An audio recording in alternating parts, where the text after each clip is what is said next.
I'm Amy Shannon from Amy's Bookshelf Reviews, and I'm here to show you all how to write a review.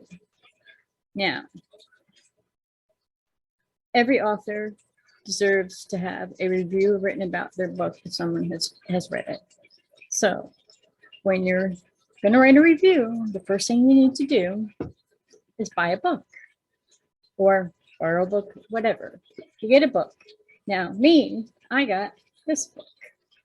It happens to be, and this is a selfish promotion of my final book, my final chapter, A Legacy of Words, and here it is. Now, I've read the book because I wrote the book, but then I read it after, of course. You want to do that if you're writing. Anyways, so you've read the book. It's a book that you either liked or you didn't like. But what you want to do to write a review, the first thing you need is a notebook. Now, personally, when I read books that I have to review because they were requested, I take notes as I read the book. Then I can write a very clear review. Because of my disorder, I do have some phrases that I use a lot, but I only use them and I update them if they fit the particular opinion of the person who read it, me. Anyways, so once you've got your pen and your paper, write your review. If you want to use a word processing or a notepad, sometimes me dictating it into the computer is a lot easier than me handwriting it or typing it, but that's just because of my hands.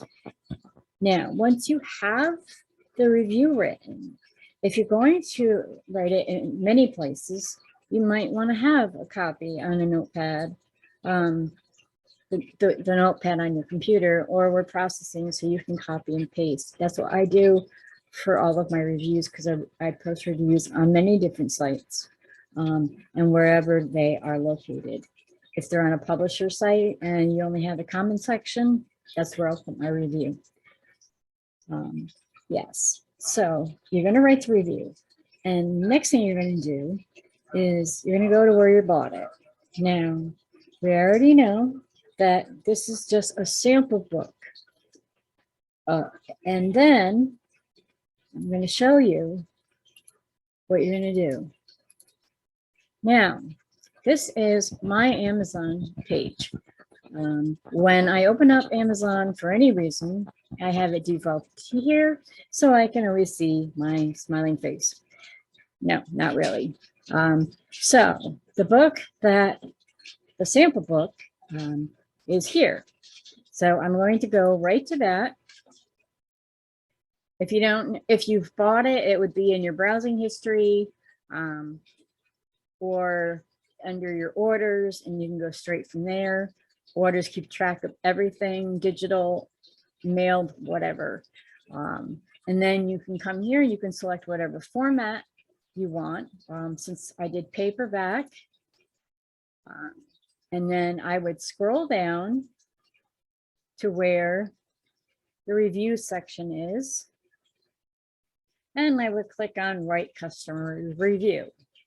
Now, I am not going to write a review on my own book. That's just strange and unethical, in my opinion. So, you've written your review. Good. Then every time you read a book, whether you bought it anywhere, you bought it at Walmart, you bought it at a thrift store. I buy a lot of books, secondhand stores, something that may be out of print. So they're always good. I like going there. I buy my records, and that's a different story. But now you've posted your review. I try to let the author know that I posted a review. If I've had a request, they automatically get a letter as soon as an email letter, as soon as the review has been posted and where it has been posted.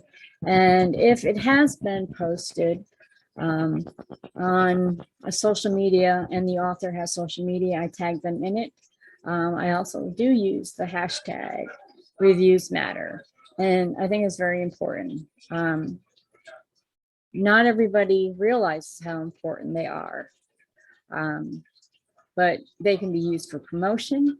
They can be used for just being on the site. Someone might come across your book, so they're going to look at your description and say, oh, I might like to read this.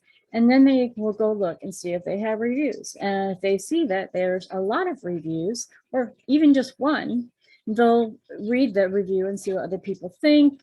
And, you know, if they didn't like it, why didn't they like it?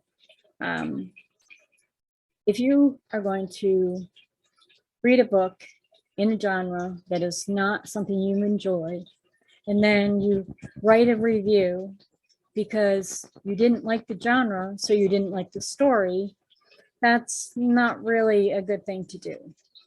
If read books you're going to enjoy or you think might interest you, but if you're not into vampires or erotica, don't read them because you're not going to like the story. I've seen reviews where people have never read the book, but they put a review on there because they didn't like what the description said as content.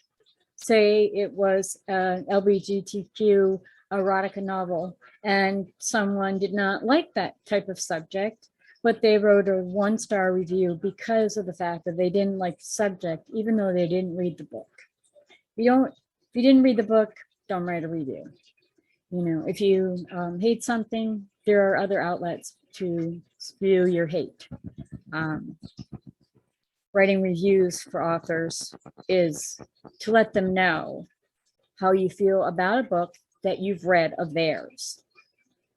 Authors don't write reviews for yourself. I've seen them on Goodreads. You know, if your family wants to, that's fine, you know, but don't write a review for yourself. Even if you say, this is my book and I wrote it, and this is the review I'm giving. I've seen that, so don't do that. Now, authors, if you read, which you should, because you also write a review for the author that you're reading, that you enjoy to read. If you have a reviewer you go to all the time and that person is also an author and you read their books, write a review. It's not like swapping, it's just whatever, you know, because one review's rating should not be based on what kind of rating that reviewer gave you. Now, readers, if you read, obviously you do, then write a review. If you share your books with families or a book club, tell them all to, if they've read the book, to write a review. Authors, if you've given away free books, ask the reader to write a review. Many writers will, at the end of the book, say, please do this author a favor and write a review. If the reader is reading on an actual Kindle product, at the end, after the very last page of the book, there's this place that Amazon puts up so that you can automatically write a review. If you're using Kindle, you can just give it stars. But if you are doing it on the computer, you have to write something. And I think there's a limit to characters that you have to put, but I don't know because I usually write long reviews. Anyway, so what have we learned? Reviews matter. Pick up a book from your favorite author. This one, you can read it. It's a bunch of short stories and plays and a lot of other stuff. It's my final full-length book. It's filled with different varieties of writing. Yes, I know, selfish promotion.